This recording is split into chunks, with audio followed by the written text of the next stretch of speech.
Satu, dua, tiga. Assalamualaikum warahmatullahi wabarakatuh. Halo semua, selamat datang di Azarin Asik-asik bareng Zahro Rinda.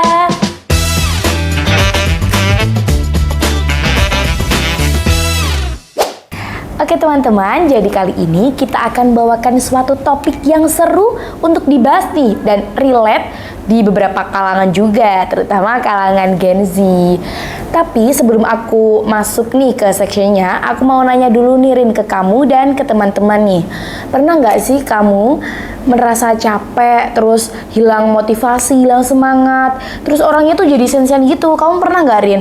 Teman-teman apakah juga pernah mungkin? Kalau aku capek sih ya pernah banget ya, apalagi kalau tugas sekolah, tugas organisasi itu lagi numpuk banget, itu pernah banget. Oke, aku pernah baca-baca nih Yarin. Pernyataan aku tadi itu bisa jadi merupakan gejala burnout nih. Dan apa sih itu burnout? Lalu kenapa burnout itu sering banget dikaitin sama Gen Z? So, kali ini kita akan bawain topik yang menarik banget untuk dibahas, yakni burnout. Gitu. Nah bener banget, nah ini bakal relate banget ya, apalagi sekarang Gen Z udah masuk di dunia kerja. Nah pastinya kalian udah pernah nih minimal mendengar atau udah ngerasain sendiri burnout itu gitu. Kalau untuk pengertiannya sendiri nih, burnout itu apa sih Rin? Nah untuk pengertiannya sendiri ya, burnout itu adalah suatu gejala di mana seseorang merasa kelelahan mental, fisik maupun emosional, dan biasanya itu dikaitkan dengan pekerjaan, sekolah, dan tanggung jawab tertentu. Burnout ini nggak bisa dianggap sepele ya Zahro, ini bisa banget dianggap serius karena dia mengganggu produktivitas seseorang gitu. Terus kenapa sih burnout itu sering banget dikaitin sama Gen Z, dan kenapa Gen Z itu malah menjadi kalangan yang rentan banget mengalami burnout gitu? Nah, kenapa Gen Z? Kenapa harus Gen Z yang dikaitkan dengan burnout atau burnout yang dikaitkan dengan Gen Z?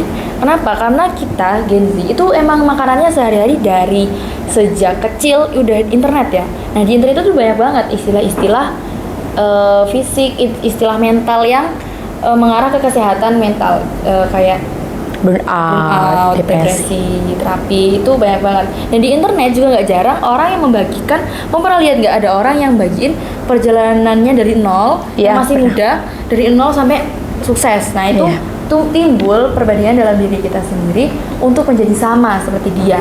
Aku udah umur segini tapi nggak bisa apa-apa, tapi dia masih umur segini udah sukses dan lain-lain. Dan juga dunia pekerjaan dan pendidikan sekarang itu lebih kompetitif, jadi syarat-syaratnya itu lebih menuntut Gen Z untuk jadi lebih dan lebih gitu. Untuk gejala-gejala burnout itu ada apa aja ya Rin? Untuk gejalanya, gejala umum ya, itu kelelahan emosional. Jadi kayak boro-boro buat senyum, buat mikir aja capek gitu. Iya bener banget sih. Terus ada lagi, dia jadi sensian banget, apalagi kalau bahas kerjaan, bahas sekolah, itu jadi sensi banget. Terus ada lagi dia jadi pasif, jadi awalnya berprestasi dan produktif, dia jadi menurun gitu. Itu gejala umumnya. Terus yang aku denger nih dari pernyataan kamu nih ya, aku denger kok rada mirip ini sama depresi ini, burnout sama depresi ini. Terus gimana nih cara bedain seseorang itu mengalami burnout atau depresi? Soalnya nih kok beda tipis gitu ya teman-teman. Ya bener banget. Emang beda tipis ya. Banyak juga orang-orang yang mirip-miripin, atau malah ada yang beranggapan bahwa depresi itu burnout atau burnout itu depresi. Padahal itu beda, tapi bedanya emang tipis. Jadi dari penyebabnya aja nih. Kalau burnout itu penyebabnya lebih mengerucut, jadi kayak pekerjaan, sekolah, tanggung jawab gitu. Tapi kalau depresi penyebabnya lebih kompleks, jadi kayak ada trauma masa lalu atau ada masalah yang emang kena ke mental dan lain-lain. Dan burnout yang ditumpuk bisa jadi depresi gitu. Dan untuk penanganannya ya, kalau burnout itu kita istirahat aja cukup, tapi istirahat yang beneran, kayak istirahat yang nggak tidur doang gitu. Tapi kalau depresi, istirahat doang tuh nggak cukup. Istirahatnya depresi itu harus diselingi dengan terapi, ada juga yang harus ke psikiater yang dapat obat gitu, soalnya dia depresi. Dan emosi yang dominan juga beda. di burnout itu kita cuma ngerasa capek dan frustasi. Kalau di depresi kita ngerasa kosong dan putus asa, udah kayak putus harapan gitu. Hilang arah Hilang gitu lah arah, ya. Bener banget. Terus nih Herin, aku tuh sering banget nih ya, sekarang tuh nemu story-story gitu di media sosial anak-anak zaman sekarang tuh yang kayak bikin story lagi sedih gitu, terus mengaitkan hal itu dengan burnout. Jadi mereka tuh mikir kalau ngerasa kalau mereka tuh mengalami burnout kayak ini, aku burnout nih gitu. Padahal kan nggak segampang itu ya ngeklaim dirinya sendiri tuh burnout. Langsung klaim gitu ya, ya itu nggak jarang sih orang kayak gitu, kayak karena dia itu tadi ya dapat istilah-istilah kesehatan, akhirnya dia ngeklaim oh aku burnout. Itu harusnya tuh nggak gitu, tapi nggak ada salahnya sebenarnya untuk kayak gitu, karena itu artinya kita peduli pada diri kita sendiri dan berarti kita aware dong sama kesehatan mental kita. Yang salah Iya itu sih. mengambil diagnosa sendiri atau self diagnose yang bakal bikin kita malah jadi panik sendiri. Ih aku sakit nih, aku nggak bisa apa-apain gitu, malah nggak baik. Dan ada lagi yang lebih bahaya. Apa itu? Yang lebih bahaya itu dia sakit, Ya. tapi dia nggak anggap dia tuh sakit. Apaan sih, orang aku cuma alay doang kayaknya, kayak cuma FOMO doang. Padahal dia emang beneran butuh bantuan. Nah itu harus diimbangkan ya, gitu. Kalau semisal kita udah mengalami burnout gitu ya, apa sih tindakan yang harus diambil ini? Untuk tindakannya yang pertama kalian harus tahu batasannya, kayak batasannya kita harus ngambil serius atau enggak.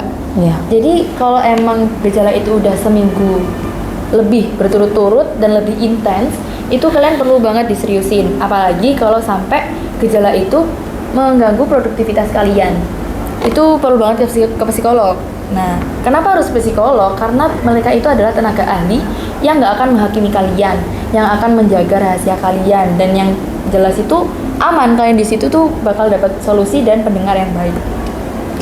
Tapi kan nggak semua orang itu mau ya ke psikolog. Kadang tuh ya kasus-kasus yang banyak itu nggak mau ke psikolog karena takut gitu kalau orang-orang di sekitarnya gitu mikir, wih kamu kena gangguan mental kali kayak gitu kan, jadi mikirnya jadi nggak mau gitu. Iya, takut. Emang ini perspektif yang lucu ya, soalnya beberapa orang emang menganggap kalau orang ke psikolog berarti dia sakit jiwa. Padahal juga enggak, itu psikolog itu butuh, karena kita butuh meditasi gitu. Nah, tapi ada alternatifnya. Kalau emang masih belum mau ke psikolog, kalian bisa journaling tentang apa yang kalian rasakan, dan bisa juga kayak nulis gitu kan. Journaling itu nulis perasaan kita hari ini gimana. Jadi kita harus tahu kita ngerasain apa aja hari ini, dan bisa melakukan hal-hal positif yang bisa bikin kalian rileks, kayak mendengarkan musik, mengaji, dan lain-lain. Dan juga cerita ke teman yang dipercaya. Make sure teman kalian bisa dipercaya ya, karena ada beberapa teman tuh, Zar, kalau kita cerita tuh malah, ya apaan sih kamu lo alay banget, paling juga gini. Aku juga ngerasa gitu kok, malah dibanding-bandingin sama dia sendiri. Malah gak enak banget ya kalau kayak gitu tuh. Ya. Terus ada lagi yang paling penting, kalian harus mendekatkan diri kepada Sang Pencipta, karena bisa jadi kalian gundah itu juga karena kalian lagi jauh dari Tuhan. Tuh. Wah, seru banget nih bahas burnout bareng kamu, Rin. Parah sih, emang relate banget ya sama kehidupan kita sekarang. Dan jangan takut ya buat cerita, karena cerita itu bukan berarti lemah, tapi kalian aware sama diri kita yang sendiri gitu. Ingat gengs, ngerasa capek itu manusiawi. Gak apa-apa kalian ngerasa capek, tapi harus diingat capek kamu itu jangan sampai jadi bumerang di kedepannya. Gak apa-apa istirahat, terus ngomong ke diri sendiri, aku perlu istirahat dan sayangi diri kalian gitu. Bener banget. Terima kasih udah dengerin Azarin Asik-Asik bareng Zahro Rinda. Oke, sampai jumpa di obrolan selanjutnya. Tetap waras dan semangat. Wassalamualaikum warahmatullahi wabarakatuh. Bye-bye.